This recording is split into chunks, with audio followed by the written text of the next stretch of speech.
Well, welcome back, everybody. Here we are, the final day of the main event of the 2023 World Scrabble Championship.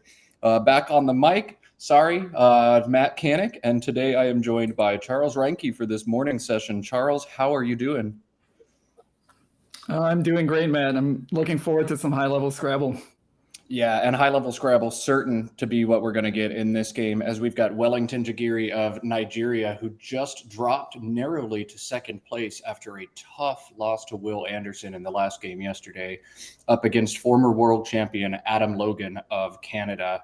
I expect great games from both of these players, as they have both won a world championship in the past. There is going to be a lot of drama and a lot of action today. Atop the standings, we have two players at 19 and 5. American Will Anderson leads the event, and Wellington Jighere right behind him of Nigeria. In third place, the only player one game behind him is Harshan of England, and Thatcha and Russell Honeybun, Thatcha representing Thailand and Russell representing Australia, sitting two games behind Will and Wellington at 17 and 7.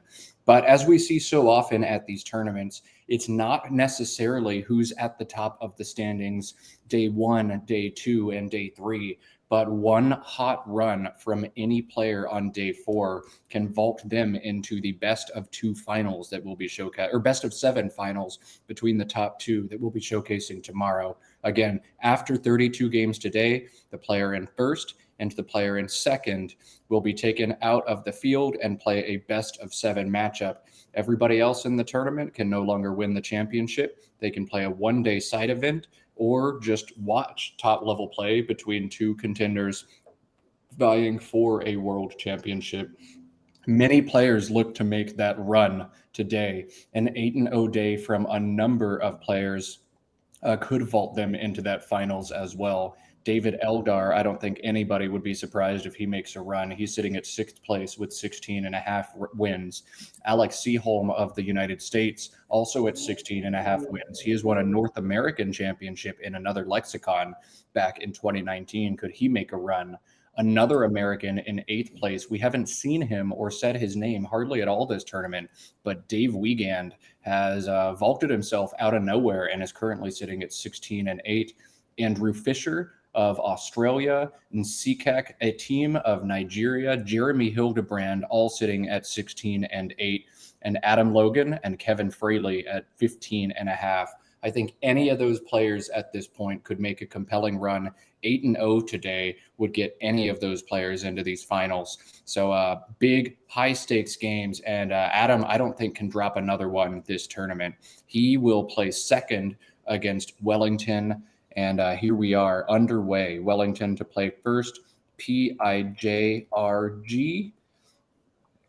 A and a C on his rack. So Wellington has that J, wasting no time. We've seen him play very quickly as he sees so many options so fast. And this has to be the move here. Jurga for 42. Right, Charles? Yeah, I would say that's kind of a no-brainer. It's maybe a little surprising that he played as quickly as he did. He didn't stop to think if he could use the P there or possibly the C, although those are good tiles to keep back. He's obviously a high-level expert. He knows his J words very well. He can tell at a glance what he has and what he doesn't have. So Jurga coming down very quickly there. And computer agrees, Jurga the top play. Wellington wasting absolutely no time. Just as soon as those tiles came up, he slams it down. Well played from Wellington. And Adam now to respond, DHIISTV. He's going to look at his options here. But to me, the most compelling option is likely Virid through that R in Jurga. 21 points. You've got to shed the V and one of the duplicate I's out of this rack. Virid, one way to do that. DIVI down to the I in Jurga another way. I'm sure he's looking to hold on to that S and try to cash it a few turns from now, back hooking Jurga or a subsequent play down the road. What do you like here, Charles? Would you play Virid, DIVI for fewer points, or perhaps cash the S right now? Certainly would not be cashing the S at this point. The points aren't worth it compared to the points you stand to gain from keeping it. But definitely shutting the V and the I at the very least is unambiguously correct. The question then becomes Divi versus Virid, and I can't say I disagree with this. I think Virid makes a lot of sense. The HST leave has a lot of synergy if he just draws one or two vowels, very likely to bingo, especially with the open A that he has. So I really like his decision there. And as soon as Virid comes down, you see Wellington pushes 4 tiles aside, OCKO. He basically knew right away, I'm playing Jocko here. And once again, computers agree, the right move. But Wellington has used less than a minute off of his clock to make 2 what looked to be clear best plays. Very quick play, but very correct play from Wellington thus far. And Adam Logan, the Canadian, has found the first of 2 blank tiles in this game. He's going to be able to cash it in. 1 bingo significantly outscores the rest of his options. If he's able to find one back hooking Jocko with that S, he'll be able to score a lot of points. Otherwise, 79, the highest scoring bingo back hooking Jirga. I will warn people just tuning in for today or watching this video after the fact. My goal with these commentaries and with this stream is more to focus on what the players are thinking. So we'll be calling out options rather quickly here. If you're looking to use these situations as puzzles, turn off the sound on the stream and you can watch yourself. Or if you're watching videos after the fact on Twitch or YouTube, pause the video at the beginning of each turn if you don't want any spoilers, and then unpause once you've put your thought in. Adam, though, doesn't need much more time before he finds Washout, the highest scoring bingo, 89 points, and he'll pick up, I believe, 5 more. We're going to clarify, I believe, probably just 1 word challenged here, but we'll have to make sure that's the correct case from our team on the ground. For those North Americans, maybe unfamiliar with international challenge rules, or those unfamiliar with competitive play, we are playing 5-point challenge in this tournament. So every word challenged means you add 5 points to the score's play. So if Wellington challenged both words in this situation, Adam would gain 10 extra points. But I'd imagine a word as common as Jocko, he knows it takes an S, probably just 1 challenge. I saw the players kind of gesture at Washout. So we'll see as soon as I can clarify for my team on the ground, but it looks like Washout plus 5 puts Logan ahead 115 to 78. And Wellington, oh man, yesterday we saw he just could not find relief in the tile bag. And once again, a terrible pull, PRTWWXZ. My goodness, he could cash the double or the X or the Z right now. That triple letter square beneath the O and Washout looks a good way to do it. So WOX, WOX, or POZ, probably the options here.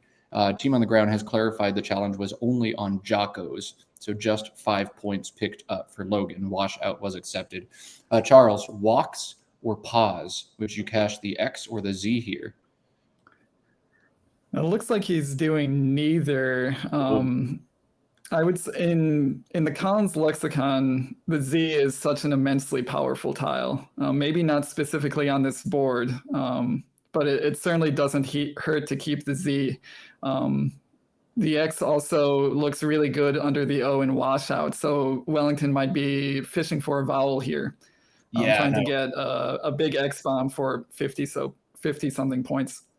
Great point. Yeah, that's likely what happens. And he has found an E that will allow him to play EX in that spot. Although Adam may take it away from him. To me, OF, HO, and OF for 31 points beneath Washout looks to be the standout play for him here. He could potentially look to play a little bit longer if he wants to shed a lot of tiles right now. Fovea and VAW the way to do it. But Charles, I think you've got to play OF here, right? Yeah, that's obviously the strongest play from a scoring and leave perspective. We call that equity in Scrabble, the combination of the points you score and the expected value of the tiles you leave behind. OF down there really checks all those boxes. I would be a little bit concerned about plays on the bottom row after playing OF. Adam obviously can't know that Wellington has a Z right now, but a Z play on the bottom row would be kind of devastating for him and get Wellington back into the lead. So he's got to think about this carefully, whether he wants to open that spot. It's also worth noting on this board that there really aren't any hot spots remaining other than underneath the O and washout. So giving back that bottom row 5-letter word opportunity to Wellington actually might bail him out of a lot of racks where he otherwise wouldn't have a good play available. So it might be worth Adam looking to do something somewhere else on the board, although at this point I'm not seeing really any other reasonable options. Chat recommending perhaps VOES, making WORE, and Jurgos would be a great way to just slam this board shut. Adam, with a lead, would like to do just that. Typically, you play defense when you're ahead and offense when you're behind in this game, similar to most other games. But I think this play just too much to pass up. That AEISV leave is so solid. You'd like to hold on to this S for the future. S's on closed boards tend to be quite valuable to help you unlock new quadrants. And despite the plays that it may give up to Wellington, I think Adam also scores so well after this play. Sometimes the boring play is also the correct play. And I feel like Adam likely did this one right as he pulls into aviates on his pull. EIRUWXZ, the pull for Wellington now. EX was blocked, and he'll have to figure out what he wants to do now as he's holding these nice scoring tiles, the X and the Z. Will he cash one in this turn? I don't see compelling ways to set one of these up, though chat may beat me to one of those. TUX down from the T and washout is boring, but you retain that Z in hopes that maybe you get a big spot for it next turn. There's the all-out ballsy play of ZEX beneath the W blank in washout for 49, but with the Z taking 3 letters behind it, an A, an E, and an O, I don't think there's any way you can play Zex. So maybe TUX, maybe WUZ from the W and wrapped for 35. Of those options, what are you thinking here, Charles? He's definitely not doing Zex for the reasons you stated. Zex in the bottom left corner just is basically throwing away points for no reason. So for me, it comes really down between Tux from the T and washout and was from the W and wrapped. And both those plays get rid of the U. That's a good thing. Definitely don't want to hold that longer than you need to. And as I said before, the Z is so immensely powerful in this lexicon that it really doesn't hurt to keep it until you've got a good opportunity to play it. So Tux looks nice, keeping the Z and playing the X. Lex is another option that I don't think was brought up, but I think it sort of treads the line between shedding some letters that you don't want and also not giving up too much in the bottom left. There are nightmare scenarios where maybe Adam scores 40, 45, or 50 points down there. But Wellington's also scoring well with that play. So I think I do like Wex here. Yeah, and I think after a play like WUZ from the W, you can get walled in on this board, something Wellington not looking to do in this situation. So Wex, I think a good way to split the difference, hold that Z to score some points. Don't give too much back, barring a perfect pull from Adam. And Adam now, aviate's going to be the play in one of two spots. You can play it above the T in washout, making a T, or below it, making TA. The placement on top, 75. The placement on bottom, 76. Which would you choose, Charles? I think this one is probably a no-brainer for Adam, playing it on the top, making AT, just to avoid needlessly exposing the triple word scores. For one fewer point, that's really not the point value is not a consideration there. It's really just what you're doing to the board. And in this case, playing above seems quite a bit better from what Adam wants to do in this game.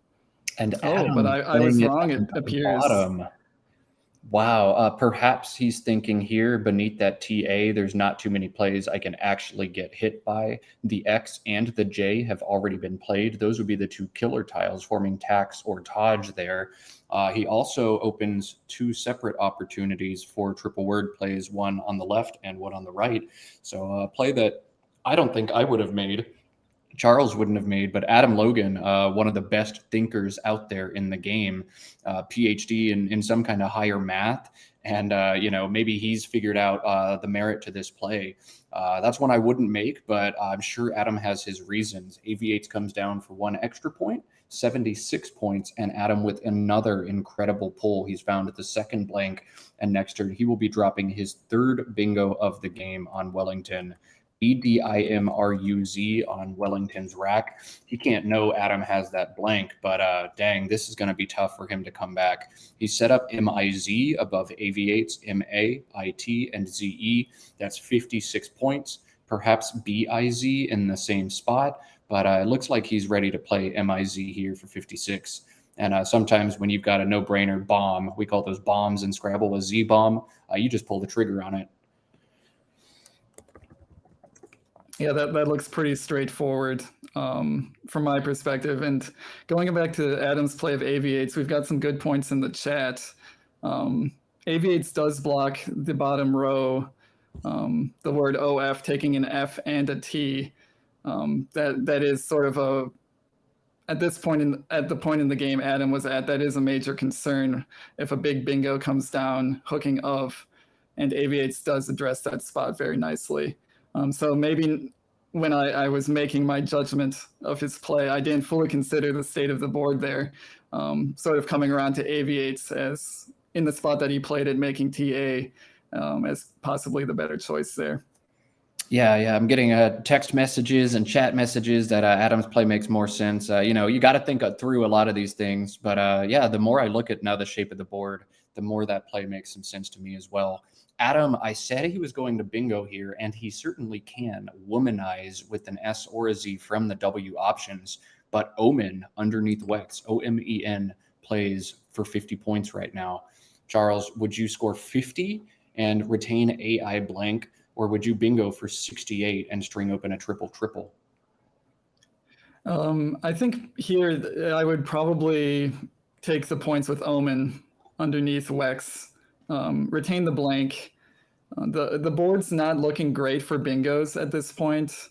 Really just playing from the letters in wrapped is really the most likely place to bingo.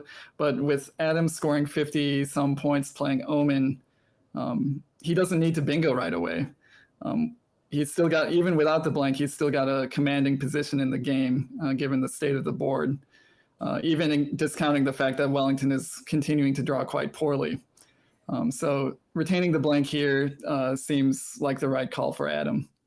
We saw this come up yesterday. Joshua Castellano, representing Team Canada as well, bypassed a bingo to score very well and hold a blank.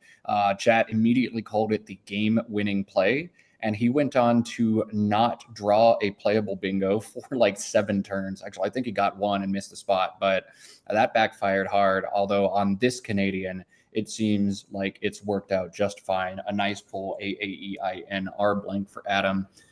He'll have the opportunity, I believe, to bingo again next turn. But we'll pass to Wellington, BDEGRUU. Boy, these last 3 games for Wellington just hasn't really been able to catch a break from the tile bag. And now he looks to try to create some life on a board in a game that's quickly slipping away from him. Probably looking to play off at least one of these U's. Looks like he set up GUB, and this will be a nice way to create some life on the board. GUB taking a back S, allowing bingos to come down in that spot. If Wellington fails to open the board here, he could quickly just get walled in and let this one get out of hand. So a good thinking there by Wellington. Just 14 points, but out of a terrible rack, you don't have many options. And back to Adam with his nice post Omen draw, AAEINR blank, will once again have opportunities to bingo here. Nothing high scoring. He'll have 90 or 66 pointers front hooking the A and Gub with an A. A number of bingos in that spot: Acarine, Araneid, and Energia. He'll also have bingos from the P in Wrapped, Priapian, P-Brain, and Pearmain, as well as Panaris. Or he could bypass a bingo once again. AA plays between the CD and Jocko and Virid, making CAD and KA for 22. So do you think you bingo here for 66, or do you once again forego the bingo, Charles? That's actually a good question. I would need to mull it over for a little bit because it appears that all of Adam's available bingos open triple word scores for his opponent. They're not necessarily opening up triple triples, which would be something you wouldn't want to do in this situation.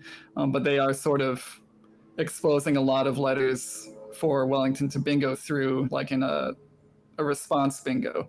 And if I'm Adam, I'm thinking, what does gub mean? What does Wellington's play of gub actually tell me? Does it guarantee he has an S? Is it, wishful thinking that he hopes to draw an S in the future and use that spot? Is he keeping bingo friendly letters and hoping to bingo imminently? Is he just cleaning things up? There's a lot of ways you could think about that. And I think what Adam is probably thinking right now is, what does gub mean? And what should I do based on what I think gub means? Scrabble, in many ways, I think the closest parallel game may be poker, in that it's a game that involves a lot of strategy, but also a good amount of luck and reading into what your opponents are doing and what that means for them. Yes, almost every play your opponent can make means they're picking up and drawing new tiles, but you can make some inferences about what they held as well. Great point by Charles there. Did he hold an S? Is he just putting out a prayer trying to draw one? Is he very close to a bingo or a little bit further? You've got to try to think all these things through and figure out how you want to construct the board in order to most advantage yourself here. Tough decision here for sure. Yeah, and if I'm Adam right now, I'm thinking maybe even the bingo isn't the most dangerous spot. It's the spots underneath aviates. If you can if Wellington can get 5 tiles in a row down there, making ITA and then hooking ZE, I'm actually not sure how many plays there would actually be that devastating, but that's also another consideration. If Wellington could play there and then bingo, this would be a game again. Absolutely. And I think for that same reason, perhaps I'm drawn, instead of AA as the non-bingo play, I'd play AI in this situation to hold the A, underlapping ITA. But it looks like he is going to bingo here. PEARMAIN. The blank is an M. That's going to be 61 points for Adam. He forgoes the higher scoring 66 pointers in order to try to make this play. And I think the thinking here is a good stack on top of this one, and the game might be done. Yeah, I think this one's clearly slipping away from Wellington, as we can see from the score and from what letters he currently has. It turns out, we have the benefit of perfect knowledge up here in the booth, that Wellington was not really close to a bingo with gub, and his decent leave of DERU got considerably worse with a 3-vowel pull, including 1 extra E. So he can play undo here, which it appears he's got set up for our benefit. We can see into his thinking process a little bit here. That seems pretty close to unambiguously correct here, unless we're missing something. But it keeps decently, but the score of undo isn't great, and he's still going to be in really rough shape after this turn. Point spread, or the differential by which you win or lose your games across the entire tournament, is the first tiebreaker after win-loss record. And that's something Wellington may need to think about here. At what point do I throw in the towel in this game? Undo certainly the equity play, get rid of all those U's, score 21 points. But does he want to try to keep this board alive, try to keep fighting? Or is he ready to roll over and accept defeat in a game where he just hasn't had any assistance from the tile bag at all? He could play UKE through the K and Jocko's. That would set up his D to play Duke bingos on the left side. He could try to slot that O between the V and the W at the top of the board, make a play like Udo or Urido, and get access to the top half of this board here. Those, I think, are better ways if you plan on going down swinging. Those are the swings you want to make. But is this game out of hand? You're already down over 130 points to a former world champion. Both blanks are already played, so you have no chance of drawing those. Is Wellington done here? Is he willing to accept defeat, or will he keep fighting here? I think undo going to be, oh no, endure. One of those plays is going to be the play he chooses to make here. Yeah, I don't think we can really fault him for this.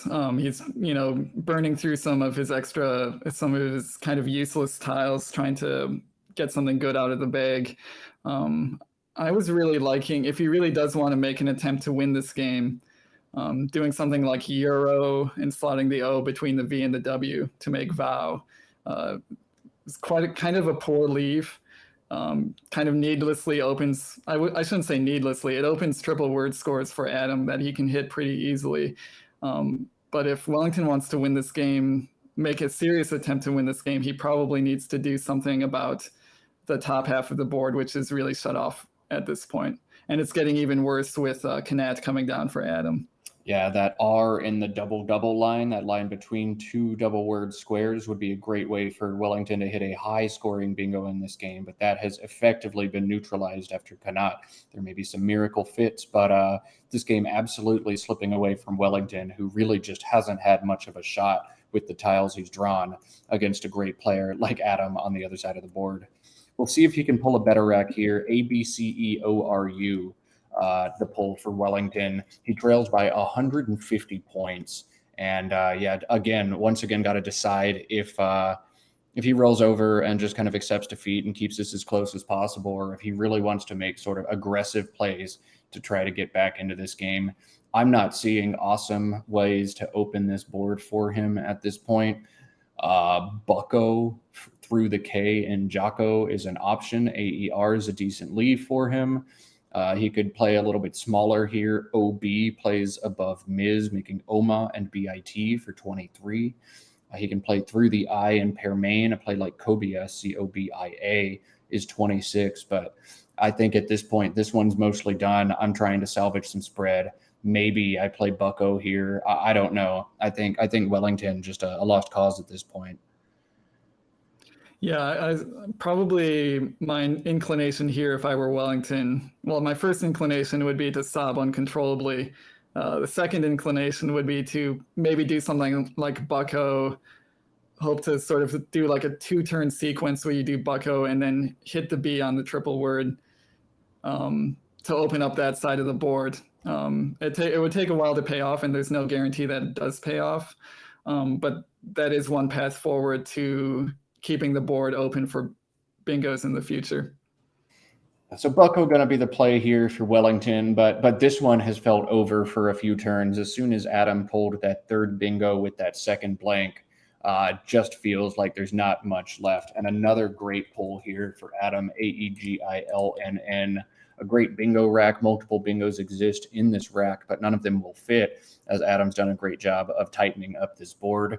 He'll still have great opportunities to score. That I going to allow him to play beneath AV8s along with the ANIL fitting, extending to the bottom right triple word score. ITA, ZEN, and SI would be the overlapping plays. That's 33. That looks quite solid. We'll display the unseen pool just to humor the audience. I don't think it's going to come into play much in this game, but lots of E's, R's, S's, T's still out there. Perhaps from Adam's perspective, Wellington could have some life. Yeah, it's definitely not over. It's not definitively over for Adam. He still has to play this game correctly to, make sure that he wins. But it would take a lot of luck from Wellington's side to actually pull it off. And I want to go back to the initial Adam's first play of Virid. You can see how it had ramifications for the rest of the game. Virid combined with Jirga basically meant that the upper left quadrant of the board was going to be very hard to reach easily. And that's working very much in Adam's favor at this point. So it kind of goes to show that some of those, beginning game plays where you think that the board strategy might not matter so much actually has ramifications all the way up to the end game. Yeah. The first few turns always essential in terms of determining the shape of the board. So when I'm trying to construct either an open or closed board space against players I deem to be weak on those situations, I think very long and hard about those first plays if I get the option to. A very nice high scoring play for Wellington is Trilby, Trilby, through the B. That's 45, holds the last A in the bag as well as an E. He's got to be worried with 5 more E's drawing into one, but I think that's got to be the play. Score very well, open a line, and just kind of see what happens, right? Yeah, that seems quite smart. And yeah, Trilby scores quite well. There's the sort of secondary spot making QI on that side of the board, but I did not see any plays worth making over there. So Trilby looks good here. And that I going to help Adam make one of those plays next turn. We'll get to it in a minute. But Wellington, looking at Trilby, I think it's got to be the play he makes here. This one close to done. So I'm going to pull out my soapbox. This is the last day of the World Scrabble Championship. I've volunteered 2 weeks of my time to broadcast every day of the Scrabble Players Championship and the World Scrabble Championship back to back from Las Vegas because I love Scrabble. I love the competitive scene, all that it's done for me across my life. And I want more people to see how awesome this game is and come out and play it with us. So do me a favor, share this on your social media. I have no monetization ties to this video whatsoever, but share the link to the stream, share some of the great photos we've got from our team on the ground in Las Vegas. Share some of your favorite Scrabble stories. Share. We need more people reading about Scrabble. If you're watching this video after the fact and you've got friends who enjoy other academic pursuits, whether that's reading books or doing math or playing Magic the Gathering or playing poker or playing chess, send this video to them. See what they think about competitive Scrabble, because this is an awesome game that never ceases to give. And I just want to see as many people out there as possible. There's a lot of content. Will Anderson, who's currently in first, has a great YouTube channel, and he streams time to time on Twitch. Josh Sokol and Austin Shin, both playing in this tournament, have a big streaming presence as well. And I think there's one more streamer I'm forgetting, Charles. Is that? Oh yeah, it's you, right? You've got a streaming account as well, don't you? Yep, I do stream Scrabble from time to time. I'm sort of a perpetual presence in the streaming efforts of others. I decided to get into it myself. So if anybody wants to give me a follow, I think we're going to get a shout out for me pretty soon. Certainly not as big or as talented as those other guys, but every little bit helps. Yeah. So we'll throw links to all of these in the chat in the next few minutes. But lots of places you can go if you want to watch more Scrabble. I have a largely defunct YouTube channel as well. I don't think I've put out a video since about 2015. And I use the North American lexicon in my games like 2 dictionary updates ago. But there's some stuff if you want to hear more of my boring, drolling, monotone voice and my poor dad jokes and self-deprecating humor. Plenty more of that. So yeah, Mac Meller has a YouTube channel as well. David Webb has a YouTube channel as well. Lots of stuff out there on the internet. And hey, if you're watching this and you've got some downtime, put your own content out there. There's a lot of top grandmasters putting out content, but we need to see more of the human side of Scrabble as well. We need to see some intermediate play, some beginner play. I'd love to see people catalog their journey as they try to get better. That's what brought me to the game. Stefan Fatzis's book, Word Freak, where he started as just a casual player of this game and slowly made the climb over years. That was a really compelling journey and one I decided to emulate on my, on my ascent. So anybody out there, let's get Scrabble on the internet. That's my challenge to all of you. Let's get Scrabble on the internet. Let's get it on social media. Let's get it on, I don't know, whatever the kids are doing nowadays, TikTok or what, Instagram. I don't have any of that stuff. I'm a grumpy old man. I'm only 30 years old, but I'm grumpy and old. But yeah, let's get Scrabble out there. Let's showcase, especially today and the grand finals tomorrow. Let's showcase what this game has to offer.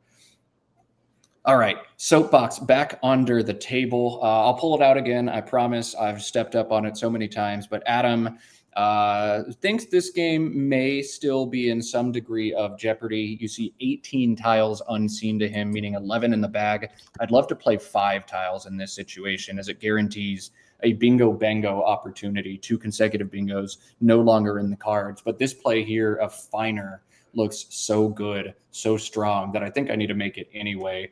And that's what Adam is going to do. Niger, another option that played alongside Canik. But Finer comes down. Wellington, Aeeort. Adam, worried about the bingo bango possibility. That is just not going to happen. Not the way Wellington has drawn this turn or this entire game. You see, it happens to everybody. Those who go out and have that terrible game of Scrabble and think, why doesn't this happen to Wellington or to Nigel Richards? Well, here it does. And Wellington's struggling to get over 300 points. He just has not had the tiles. And every once in a while in Scrabble, this will happen to you. But, 75 or 80% of games are competitive in this. And every once in a while, you just get drubbed. Yeah, I think we can't say that Wellington's really done anything wrong here other than he just didn't pick the right tiles. We've generally agreed with every play that he's made, but he still hasn't played a bingo, and he's down by 140, and that's just how things go sometimes. Yeah, he'll take his time, think this play through. Do I want to try to get a bingo one more chance? Do I want to dodge some of those consonants in the pool? You can see only 3 E's, the remaining vowels, plus sometimes Y, I suppose, as well. Or do I just kind of score some points? I don't know. At this point, largely a wash for Wellington. There's no way he can get back into this game. Yeah, we might see something like OE come down just to sort of set up a desperation bingo line. It looks like Wellington has a similar idea here, playing Riata to set up a triple, which is, a decent sort of last-ditch effort to get something going here. He actually has caught Adam in a bit of an awkward situation, holding 7 consonants. He will be able to play through the E in Riata, or however you pronounce that, to block that as best as he's able. But it's sometimes you can make the argument, why should you even try to open up a triple? Your opponent's not dumb. They're always going to block it. It will never work. He drew one too. He's drawn eye drops for 176. This won't stay open. Adam's going to play like shell or something, but he's drawn eye drops for 176. Yeah, so this is exactly why you do something like this. If Adam somehow decided that there was another play worth making, based on his judgment of the pool, anything can happen. Would we expect Adam to not notice that eye drops is a possibility? Of course not. We would expect Adam to figure that out relatively quickly. But you never know. We've seen endgame errors from other players in this tournament. There's nothing stopping Adam from also making an endgame error.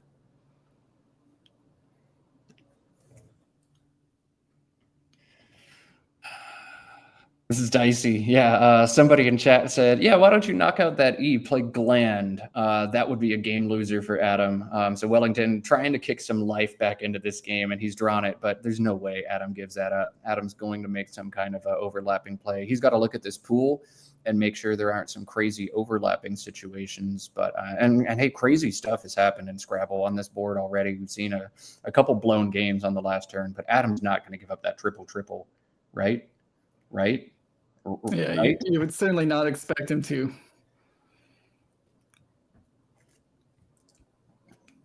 And I think there were some good points made in chat earlier when Adam played Finer, and I think Matthew also made this point, where playing 5 tiles guarantees that there's not 2 bingos coming back from Wellington, because at that point he would have run out of tiles.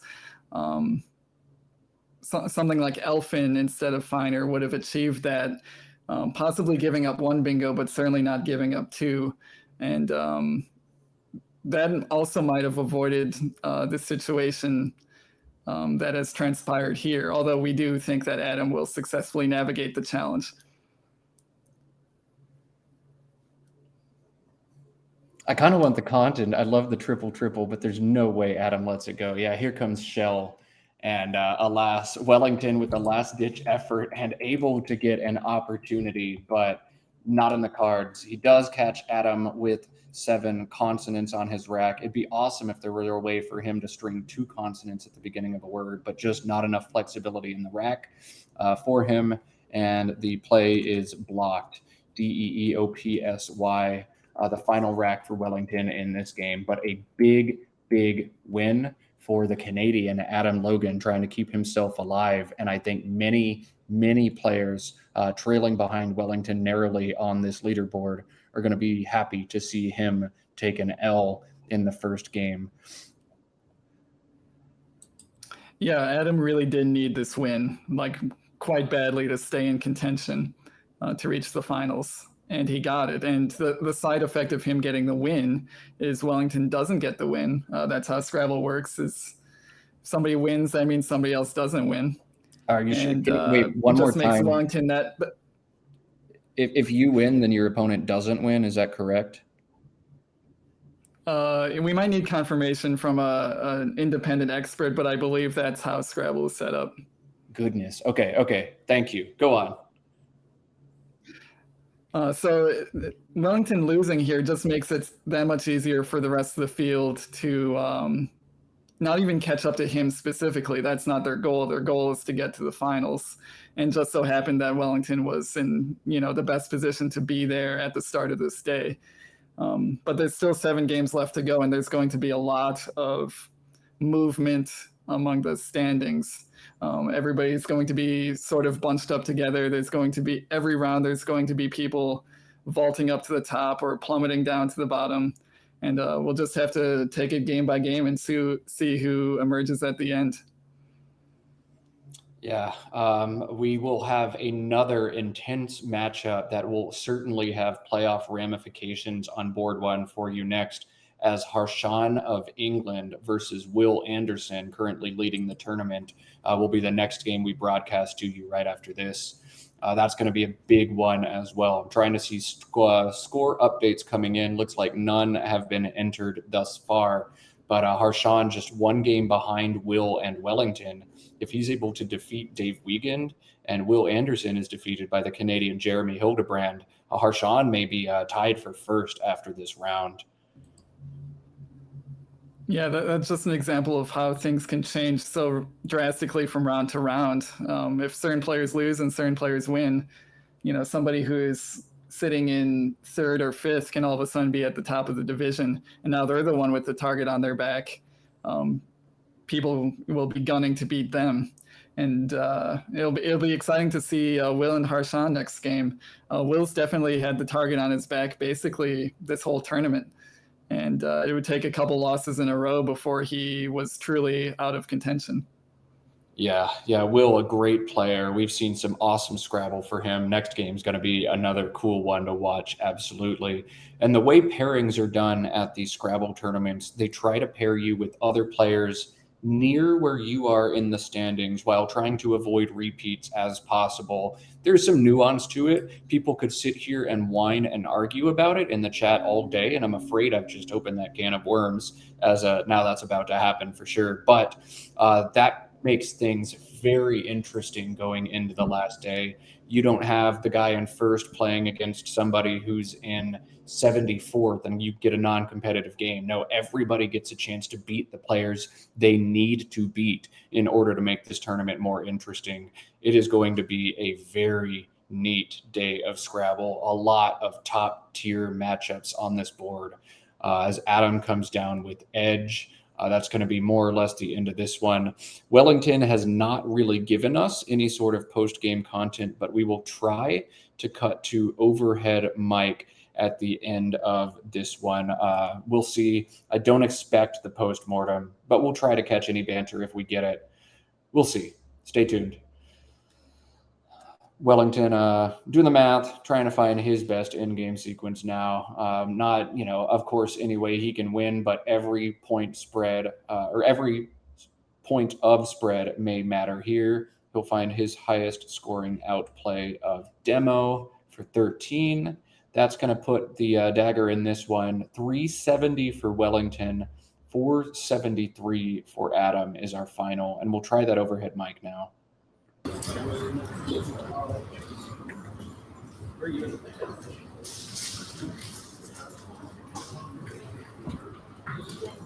an in-house.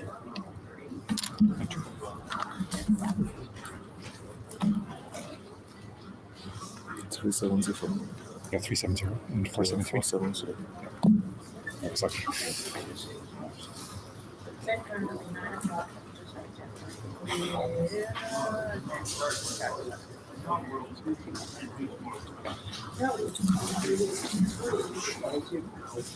Both of these men of very few words. We're not going to get any thoughts or insight in a game that really didn't require much thought or insight, as Adam just drew the good stuff. But an exciting result. Will Anderson defeated by Jeremy Hildebrand, 515 to 459. Wellington also with a loss. This tournament just got very interesting as the player in first and the player in second, both defeated by Team Canada. This is going to be a fun one, folks. Buckle up. We will be right back with that promised matchup. Harshan of England, Will of the United States. Y'all don't go anywhere. We'll be back in a few minutes.